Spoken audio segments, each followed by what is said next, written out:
Hey, Marshmallow Fanboy back with another action figure review. This time I'm taking on Marvel Legends Retro. Marvel Legends Retro is not a line that I'm into. I did get both Spider-Man versions, and I have gotten all of the Fantastic Four so far. I'm only missing the Thing. But for the most part, I haven't really branched out and gotten anything else. But I was at Target, and I saw these hanging on the pegs, and I thought, the Venom looks really cool. He's not as massive as he should be. That artwork is amazing. Looks like Ron Lim or Sam De La Rosa. I'm not sure. And the Wolverine looks just, man, I can't place who that would be, who the artwork would be. But the Wolverine looks pretty cool. Wolverine in his brown and yellow is the first version of Wolverine from my childhood. It's the one that I like the most, and Venom just looks amazing in that small scale. It's a giant grin and everything else, and of course on the backs of these little file cards that you can cut out. I wish the file card was a little shrunk up and stuck next to this. Of course, multiple languages back there for who Wolverine is. That's very cool. And then there's Venom. This is a really cool card, and it's got the Kenner logo. Kenner doesn't exist anymore. It's Hasbro either owns them or Hasbro is Kenner. I don't know the relationship there. But another cool card in the back. The packaging is just amazing. I like the packaging a whole lot.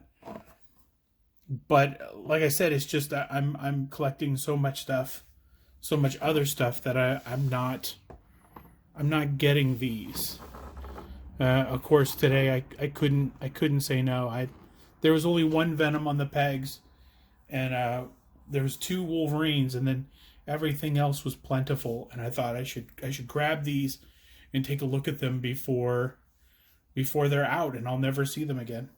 So let's get them out of the package and see what they're like. Okay, now that we've got them out, let's take a closer look at the Wolverine and Venom figures. First, I cut out the cards in the back of the package. I just like file card stuff. And I get started with G.I. Joe and Masters of the Universe when I was a kid. Used to cut those out. I'm not sure if the Secret Wars figures had something on the back of the card or not. I'm not sure. So, first, let me say that my expectations weren't oversized. I get that there is a market for things like the reaction figures that Super 7 puts out and that kind of thing. And these are sort of retro, back to a day when Kenner was doing these 5 points of articulation figures. And I love that it's retro, and I love that it's affordable, and I love that some kid is maybe picking it up for the first time and saying, what's Wolverine? That guy looks cool. He's got claws. Oh, that black and white guy looks enormous. What is a Venom? I like that guy. So no hate for these guys. They weren't promising much, and they sort of over-delivered for what they under-promised, which was the paint job is great. Different color yellow than in the top of the uniform and in the top of the head.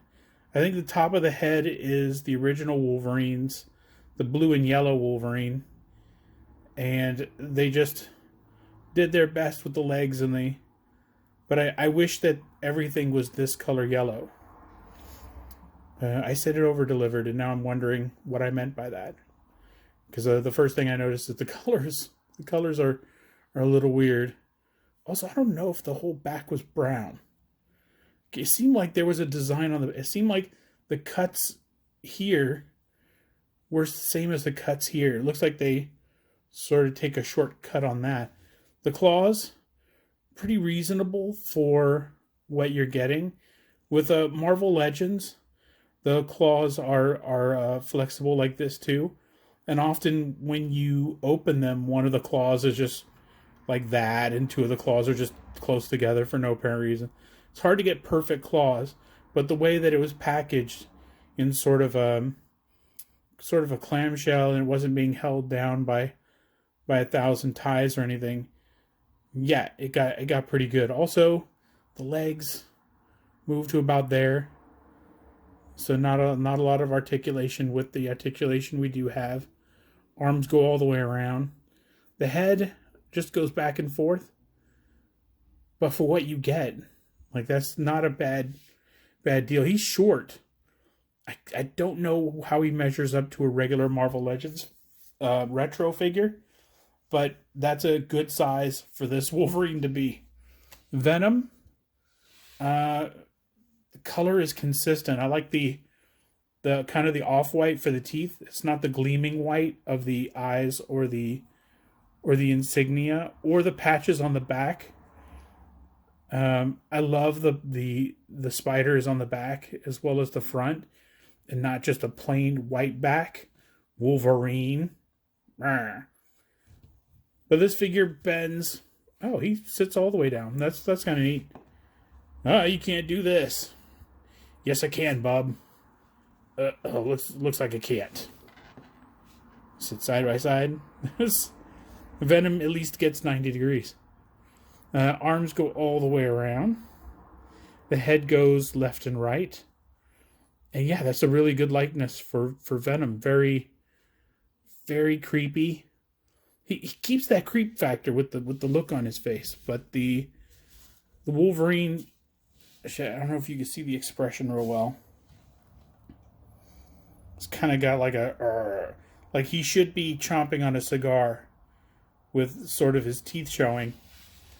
And I'm sure some customizer has already done that. Oh man, his boots are also missing the bit of color. There's sculpting there, but no color. I can't remember if the yellow was on the inside of the boots, but there was color there. Yeah, bad job on Wolverine. Oh, but it wasn't. It's not bad for the price. I wasn't expecting a ton, and I got not a lot, but these figures would look great on a shelf, either at home or at work.